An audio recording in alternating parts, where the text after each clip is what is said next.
All right, guys, it's your boy Tom, and I'm just here to just do another roundup. I know I did one for the Tuesday. What was it? The Tuesday and Wednesday matches, or just the Tuesday matches? And we have 6 more matches to just run through. You know what I mean? Just to get the gist of things right about now. I'm not trying to be long. This video might be under 10 minutes.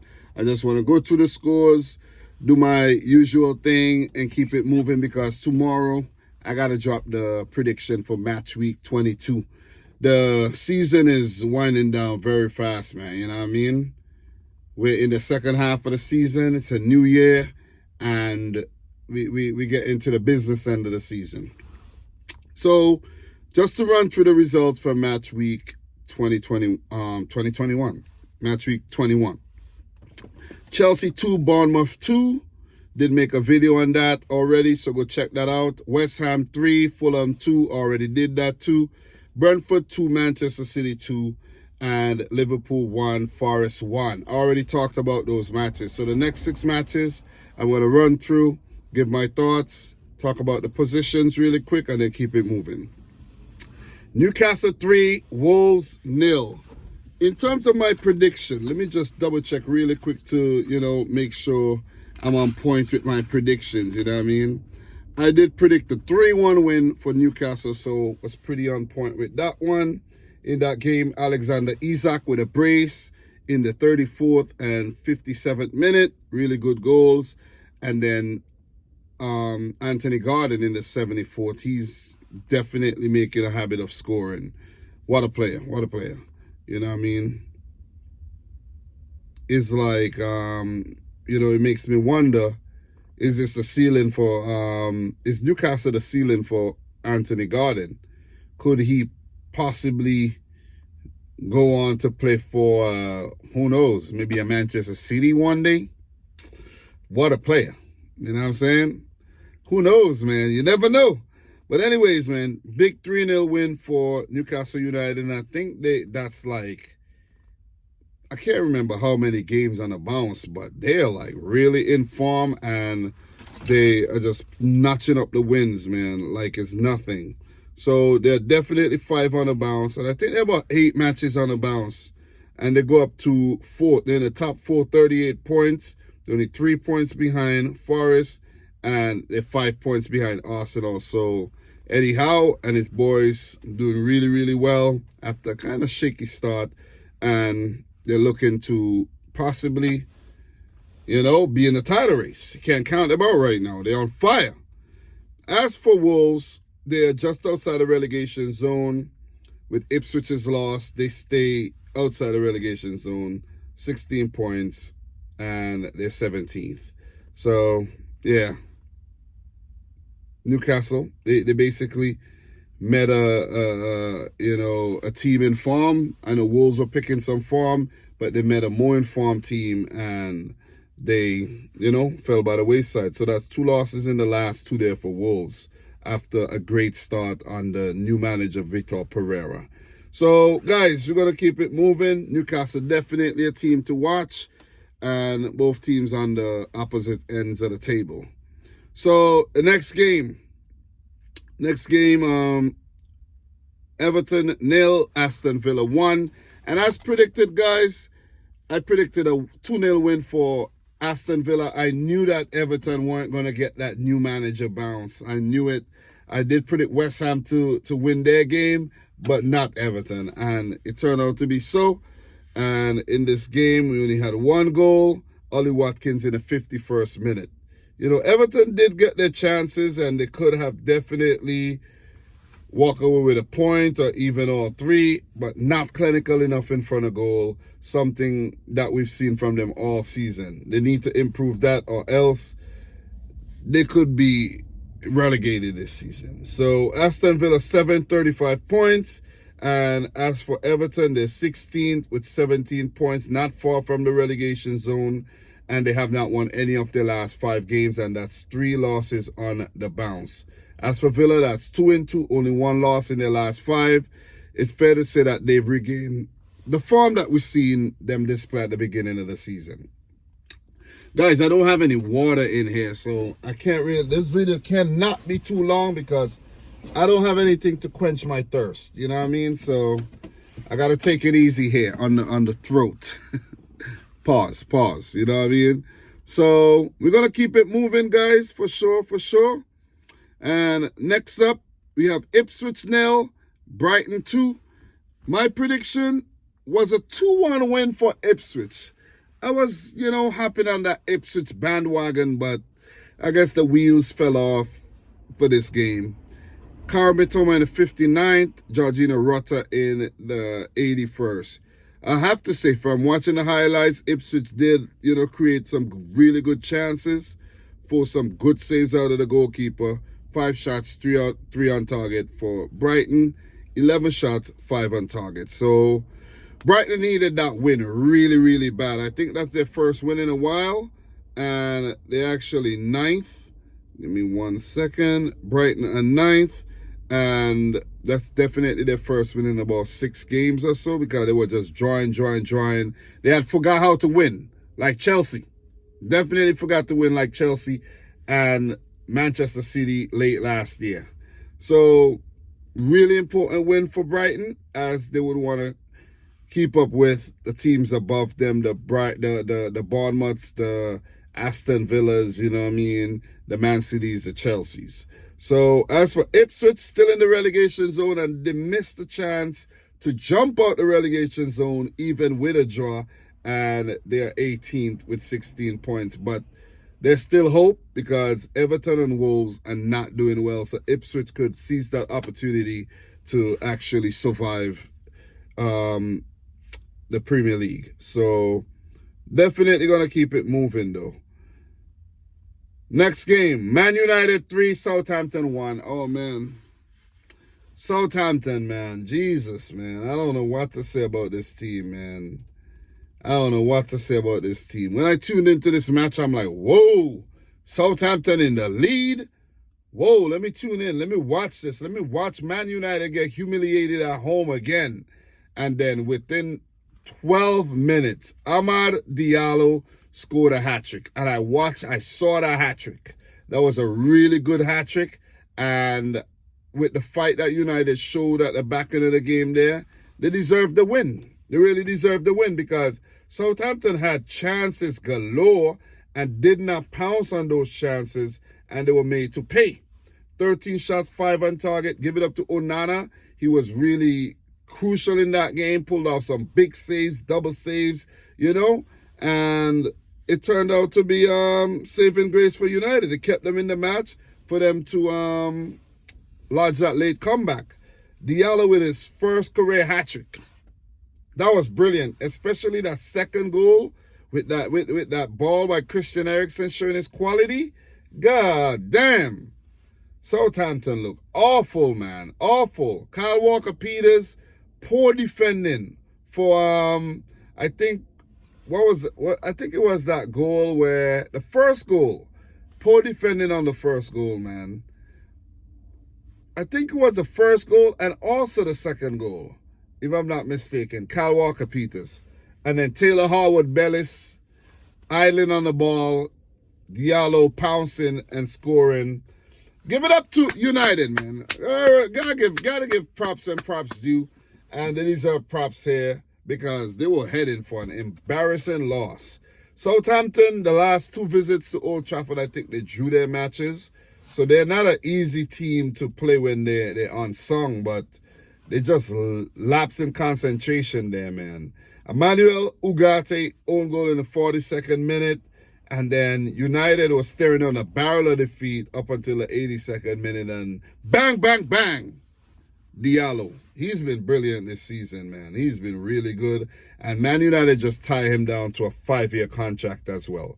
So United had 23 shots at goal, 9 on target, 60% of the ball. And they walk away with all 3 points. They needed it, because they were going through a really bad slump at home. But in terms of the league position, it looks bad. They were 15th when this game was actually playing. I was like, God, wow, United are 15th. Jeez. But they go up to 12th with 26 points. And as for Southampton, they're glued, and I mean glued, locked tight, gorilla glued to the bottom of the table. 6 points, a whopping 17 losses this season. 17. So it's fair to say that they're going to get relegated. They're going back down.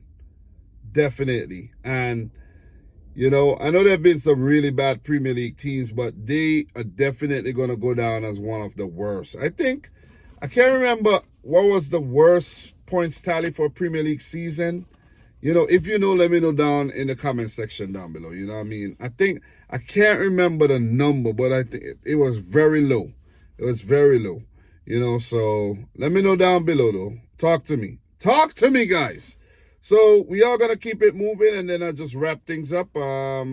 Arsenal-Tottenham, North London derby. 2-1 to the Gunners. You got to give it up to them, man. You definitely got to give it up to them. Son with the 25th minute goal. Spurs look good, and they got a goal. They got a goal, and they couldn't keep the goal because they're just Spurs. They lack proper game management. They lack sense. You see what I mean? They lack common sense. They lack football sense. They just a nonsensical football team, if you ask me. I don't know how they pop up and win some of the games they win, man. But anyways, I did predict Man United to beat Southampton 1-0.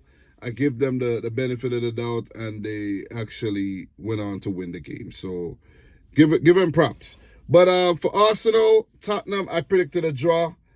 Solanke own goal in the 40th minute there for Arsenal. Gabriel with the freaking running. Damn, look at that. Look at that set piece and Gabriel running through the back post and just heading it in. That was brilliant, man. And that Trossard goal, I think that's down to poor goalkeeping there by Kingsky. New Czech Republican, I think, Chechen. Wherever he came from, man. Poor goalkeeping, man. Poor goalkeeping. He should have never got beaten from that distance, you know, with a ball on the ground. So, yeah, Spurs should have gone on to draw the game and walk away with a point. And Arsenal does the double over Tottenham this season. You know, Spurs are just pathetic right now, man. But you got to give it up to Arsenal. They're applying the pressure, and they're keeping up with Liverpool, and they're pouncing on Liverpool, dropping points in consecutive games. And you see, why you got to be clinical in these situations is because if Arsenal had won their previous match, they would have been up to 45 points. They would have been only 2 points behind Liverpool, and the title is Liverpool thing would have been definitely gone out the window. Liverpool still do have a 4-point cushion with a game in hand against Everton. So if you want to call it 7 points or 5 points or 4 points, call it whatever you may, but they still have a point, a gap. But if Liverpool continue to drop points that they've been dropping points, Arsenal are going to catch them. And I have a feeling if Arsenal catch Liverpool and go past them, guys, it might be Arsenal title. I know it's too early to call because Arsenal might start dropping points. Who knows? You know what I mean? These two teams flip-flopping, you know.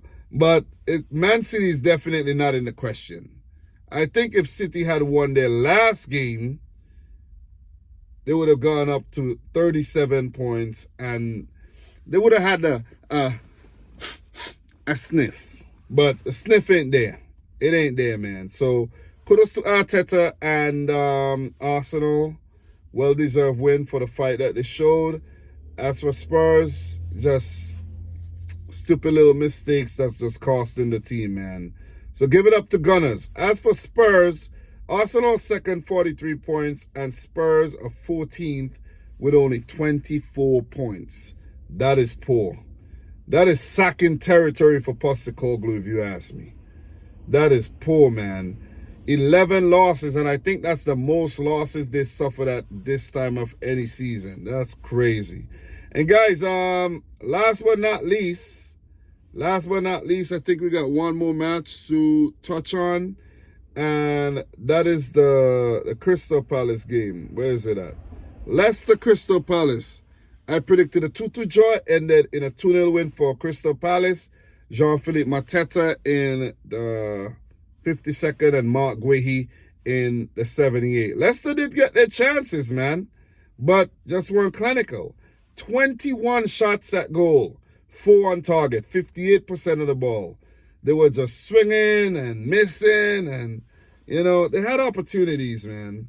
But it was Crystal Palace, the more clinical on the day, and it repaid the dividends there, man. 3 points. They needed those points as well. And Palace are, you know, putting together a nice little patch here. Nice little purple patch here for Crystal Palace, as in the last 4, they are unbeaten. 2 wins and 2 draws. So give it up to Palace. They wiggled away from the relegation zone, literally with 8 points. And now you could sit there, you could sit there in a spot of safety right about now. As for Leicester, they're in the relegation zone, 14 points this season. It's just sad, man. It's just sad. When you look back at the seasons past, man, it's crazy. Before Leicester got relegated, these dudes were like doing the damn thing. If you go back to 22-23, they were like there were one time Leicester, I think that was a season they got relegated, right? 22-23, Leicester got relegated. But 21-22, Leicester came in 8th, right? There was a season when they were top of the table for a while. Top 4, they were top 4 down to like the last couple match days and missed out. Leicester, 2021, 66 points, 5th. Leicester, 2019-20, Leicester, 5th again. You see what I'm saying? 2018-19, Leicester, 9th. Here it is, right? 2017-18, Leicester City, 9th. And here it is. 2016-17, Leicester City, 12th. And the most monumental of them all, 2015-16, Leicester City winning the Premier League table ahead of Arsenal and Tottenham by 10 points. Winning the Premier League title. Winning it. And Leicester are now a yo-yo club, it seems. This is crazy. Unbelievable, man. Things like this would humble you. That would definitely humble you. From glory to, I don't know what to say. I don't know what to say to it, you know what I mean? From heroes to zeros. Anyways, guys, that's it for me. Don't want to draw this out any longer. But I'm going to leave you with this question, guys. Do you think that Liverpool are going to bottle this Premier League, this lead, or bottle this Premier League title that they were poised to go on to win? Let me know. Are Liverpool bottling it? That's a big question. Are they bottling it? We shall see. Guys, I'm your boy Dom. Let me know if I miss any major talking points down below, but this is not what it's about right about now. It's about basically just reacting to these score lines and these results. Not going to get too much into the nitty-gritty of things and refereeing decisions and all of that. I'm not watching every single game, so I can't keep up with everything, you know what I mean? So, guys, thanks a lot for watching. I'm your boy Dom. This is Dominic Rich FC. Like the video if you haven't yet done so. Subscribe if you're new. And until next time, peace out. Rich Squad. Guys, see you soon.